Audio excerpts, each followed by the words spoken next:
DW Africa Link. Peaceful protesters are being intimidated and arrested in the Gambia.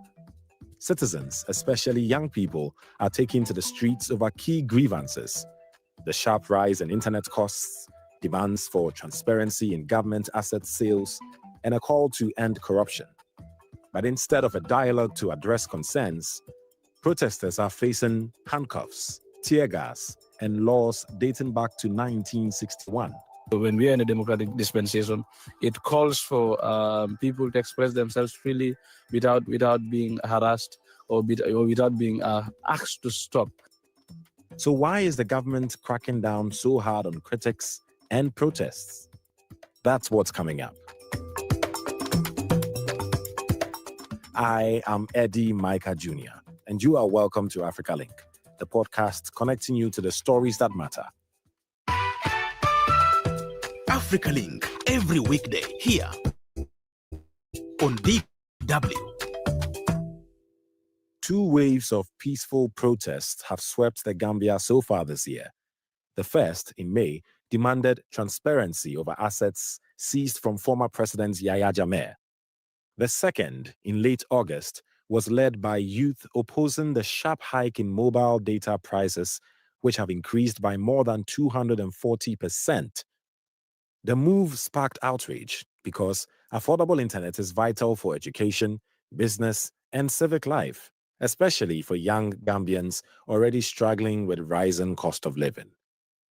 And so they went on to protest, largely peacefully, but authorities say they broke the law. A so-called Public Order Act, a colonial-era statute that requires police permission for almost any public gathering. Critics call it outdated, unconstitutional, and a tool to shrink civic space. For more on this, let's bring in Madi Jobate, a renowned human rights defender dedicated to advancing democracy, justice, and good governance in the Gambia. I also have my colleague in Banjul, DW correspondent Sankule Janko. Hello and welcome to Africa Link. Sankule, you covered the recent protests. What was the mood like and how did events unfold? From what I've observed from the events happening on the ground, and personally, I think it was very peaceful. Bear in mind, the reason I'm saying this because the protesters do not even want to be noticed at some point, simply because the time at which they decided that we are going to go to PURA, that is Public Utility Regulatory Authority, to hand them over a petition was within 24 hours, 48 hours period when they made that decision. So they know they do not have the time to go to the police and seek a permit. So all they wanted to do was to quietly go to the PURA headquarters and hand them over the petition and leave. So it was just a handful of people actually who went there. So if you ask me personally, I think it was very peaceful. It was very calm. Just a few people gathering to hand over a petition to the authorities to show their grievance. Right. So you say it was peaceful protest. So why are we hearing stories about authorities clamping down on protesters? How did that unfold? Well, personally, I don't know. For the police, they have this mindset or the belief that people should not gather without authority or without permit. Because in fact, one of the police inspector, the lieutenant that was on the ground who was commanding the security services there, you could see him speaking to young people in a very aggressive manner. You are illegally, assembling here. You should not assemble here. So for them, so the fact that young people decided to come there without a permit, they seen that as illegal. And then, their mind was already made up that these people should not have gathered in the first place. So, they are here unlawfully. So for them, for the fact that they gathered without seeking permit in itself is not peaceful. Let me come to you, Madi. You've been dealing with issues like this for years, right? When you saw all this happening, what were you thinking? I had a lot of thoughts, mixed feelings, but certainly of anger, of disappointment, and frustration, and wondering what could happen next. How long will this continue? because we had seen the period of the dictatorship. Gambians were denied to protest. And if you do, you most likely going to be killed and tortured. And the evidence of that is there. In 2016, people were shot to death. In 2016, when Solo Sandeng led a protest, he was killed with all his compatriots were subjected to severe torture. And again, this law that they are talking about is through this law that a lot of other people have been jailed, including the leader of the United Nations 2010, another player, for holding a meeting in Banjul. So that when we got to 2016, this government was coming in. The manifesto of the president, they said within 6 months of taking office, he would change all laws that infringe laws, and the Public Order Act, was number 1 in the list. And now we are 9 years. Nothing has happened. Let me just even say 2 journalists in 2012 had applied for a permit to protest death penalty in the Gambia, 2012. I mean, they were arrested just for applying for a permit. So this is how this law was being carried out. So that we come to this level now, 9 years later, after the end of the dictatorship, we see this law being used again to clamp down on peaceful protesters. So for me, it's really worrying and frustrating and mind-boggling, because peaceful protest is one of those tools citizens have as being an accountability. So if you have a situation like this, it's really worrying, because at the end of the day, those protesters who came out on Friday last week, they, according to the law, the Public Order Act, they were fully in line with the law. Protesters didn't have permit, but the protesters did not need a permit, according to the law, because the law recognizes public assembly. But it says if there are 2 things involved, are a procession or the use of a loudspeaker, or both. And on Friday, the protesters were not engaged in a procession. They were assembled in one place, and they did not have a loudspeaker. So clearly they are within the limits of the law, so that the police should have just allowed them to do what they were to do and disperse.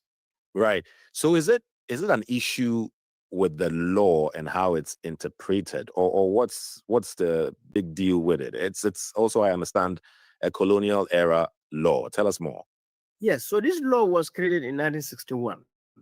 At the time, governments were agitating for independence. So it's a colonial era law that for the first probably 30 years of independence, it wasn't actually utilized as such.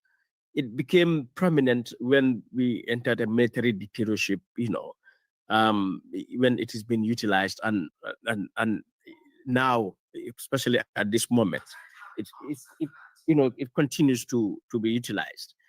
But what is lacking, like during the dictatorship, has been the refusal of the state, of the government, being held accountable because of its corruption and inefficiency, in delivering quality service to Gambians. So for me, it is not more about the law. The law is just being used as a cover.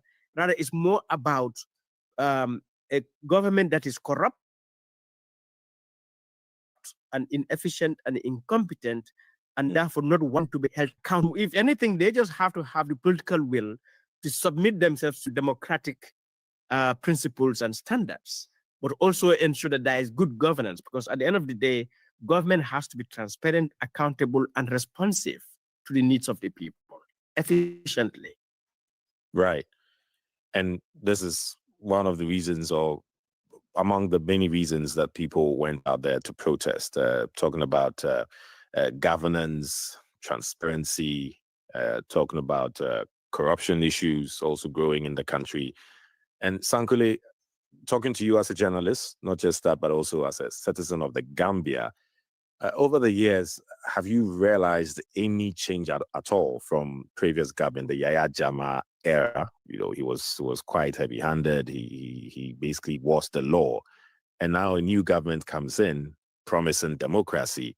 Is that what the country has now?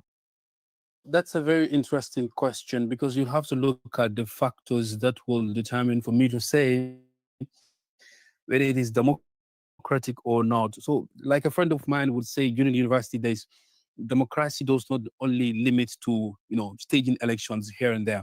I mean, I think I'll have to give a little credit in terms of engaging certain democratic, principles or certain democratic features. Yes, I would. There's been an improvement compared to the previous government. I would have to say that from a journalistic perspective, for example, I mean, maybe you can write stories, without being really scared or overlooking your soldier who is watching you. You have that editorial freedom now compared to before.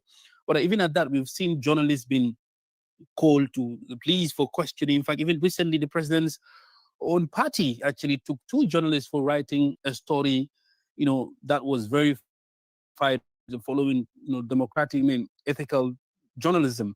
So it's a bit, if you ask me, yes, there's been an improvement. But again, just from what the Vox Pops or some of the Gambians that I've spoken to, there's this feeling of Gambians going back to the Jammeh regime, the dictatorial regime, because this is a classical example of clamp down on protesters.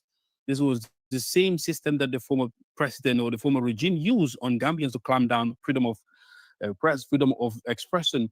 And we are beginning to see signs of those tactics previously used by the government. Yes, so I would say there's been an improvement overall, but there are fears of Gambians going back to, the system that really terrorized them for over 22 years. I'm still saying this because, in addition to the, Public Order Act, mind you, there are other laws, draconian laws, still in the Gambian books that really are still a hindrance to freedom of the press, freedom of expression, freedom of the press, for example. You still have these, laws that are still very, very difficult, because you could be arrested as a journalist, for example. You have these cyber laws and here and there. So insofar as those laws still exist, it's still going to be hard to say Gambia is a fully democratic country, really. Right. Yeah, things are a bit better compared to the Yaya Jammeh era, but still, it looks like there's more room for improvement, and there are even concerns that things are descending. Then how are you been speaking to people on the ground, also some experts? Is that a genuine fear, or is it some sort of a phase? It is a genuine fear, if you ask me, Eddie, because it's becoming a pattern now. If you could have called it a phase, if it happens, let's say, once and it is done, right? But if it becomes frequent now, like we are seeing, particularly clamp down on protesters, we've seen the arrest of journalists for questioning, even little thing you do, you'll be called for questioning here and there. So if it's just a phase, if it's a one-off, you could say perhaps it's a phase and here and there. But if it becomes repetitive, like we are seeing now, that is a genuine concern. And this is what some Gambians are saying, and including experts as well. So there is a genuine fear that, we could actually, or we are gradually returning to the dark days that really traumatized Gambians, genuinely. Right. Going through that was not fun, right? You yourself have personal accounts of police brutality, and now comparing it to those days, looking at now, should we really be concerned, or is this going to be a flash in the pan sort of thing? Yeah, I think we should be concerned. 9 years is which direction we are headed to. And we are very, much clear. We all know what were the promises, what were at the agreements and what programs or processes were set up in 2017, so that by 2025 we should have been seeing more of the change that we envisaged than what is happening now. So that when you look at the Truth Commission, is less than 20%, and these are not fundamental changes seriously.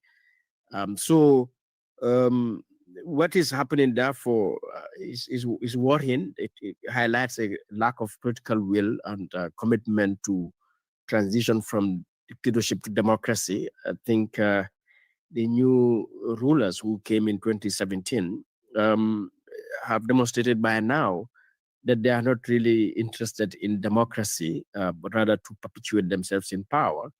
And the only explanation for that is because of the corruption, that matters to them, how to enrich oneself in public office. And so for me, that explains why the necessary legal and institutional reforms and constitutional reforms that we had agreed, and set up institutions purposely for that, did not materialize as promised, as set out in the objectives, in the targets that were put forward.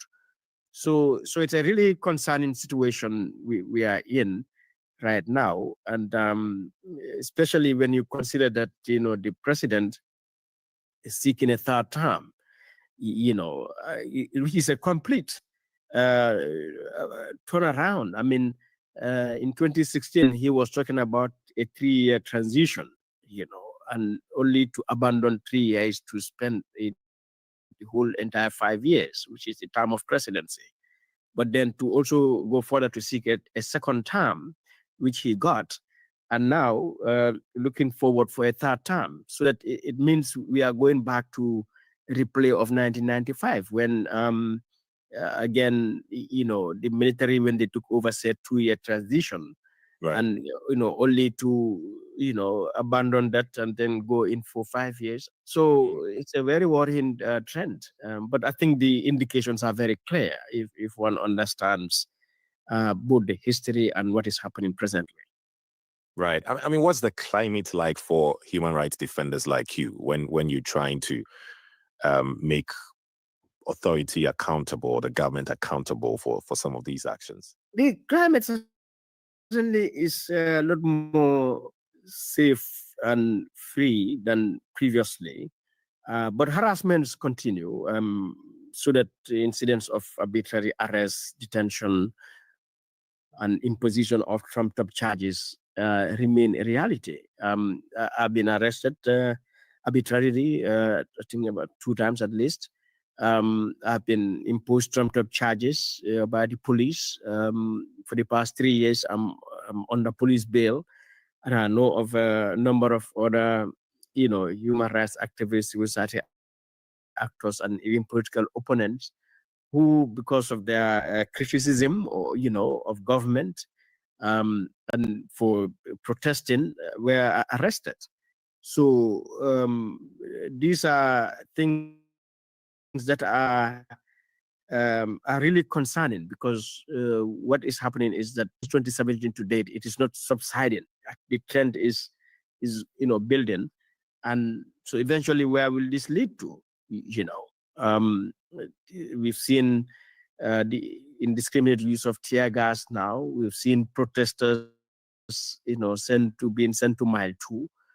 Because there is this weaponization of laws and institutions. So it's either they weaponize the Public Order Act or the police itself as an institution, but also the courts. Now we are seeing the courts being weaponized to send people to mile 2 who did not steal a dime from the government, who did not break a glass, who did not kill or commit any crime, but merely exercise of their fundamental rights in defense of democracy and accountability.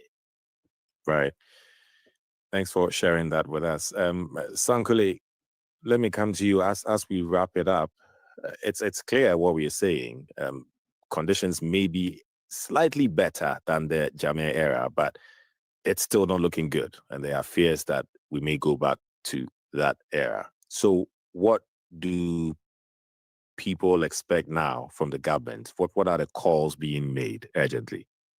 I think the calls being made, just like, from the people I've spoken to, from the ordinary Gambians that I've spoken to, the calls being made is for this government to stick to its promises that it made, to transition from a dictatorial regime to a full-fledged democracy. That's what they're asking for.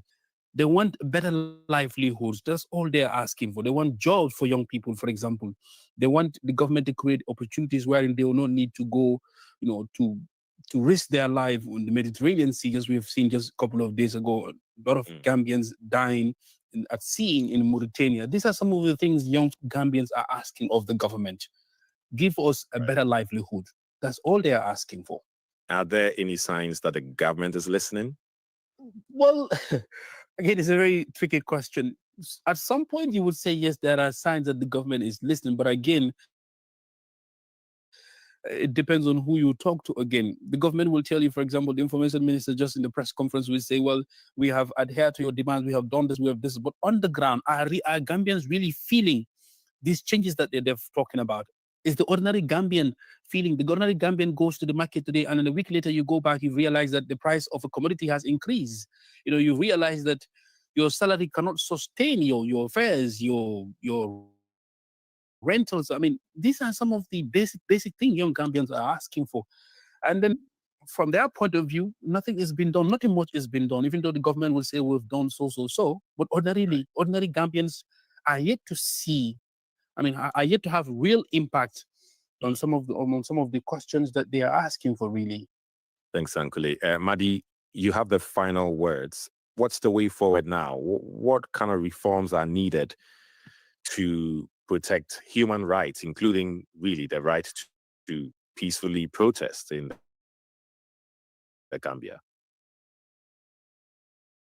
In one sense, by the government itself, with the civil society and its development partners. We are in a transitional justice process or program. It has reforms, legal reforms, institutional reforms, including security sector reforms. And, all of these are well laid out. So, of course, we have a whole history behind us to learn from. So that the way forward, really, I think it's for the government to demonstrate the political will and recommit itself to what it has already committed itself to do since 2016. So all that is required, really, for the way forward is for them to stop and reverse. But that requires the political will to recognize that we are on a wrong track and we need to reverse to go on the right track. Thank you very much, Madi, for that submission.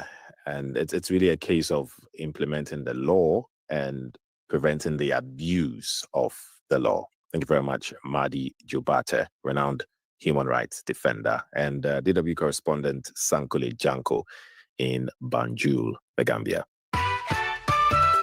Get the stories that are shaping the continent here on Africa Link. So how do recent events compare to those during Yahya Jammeh's reign? We asked some Gambians. When we are in a democratic dispensation, it calls for people to express themselves freely without being harassed or without being asked to stop, compared to what used to happen in a dictatorial regime. It's increasingly more and more difficult to hold protests. And I think it might be because of the political environment is getting more and more charged as we go towards the elections. Inside the Gambia, young people say the crackdown is a betrayal of democracy. They argue that internet costs are choking education, jobs, and civic participation. Rights groups say the Public Order Act is being misused to silence dissent. But the government defends its actions, say it's about law, not repression. Still, the arrest of journalists covering the protests and the continued use of colonial-era laws raise serious questions about how far Gambia's democratic reforms have really gone. What do you think? We value your input and encourage you to share your thoughts with us on our Facebook page, DW Africa. Listen to us on Spotify or wherever you get your podcasts. Don't forget to click follow and subscribe to our DW Africa YouTube channel so you never miss an episode. This show was co-produced and edited by Isaac Mugabe. And I am Eddie Micah Jr. Thanks for listening. DW, made for minds.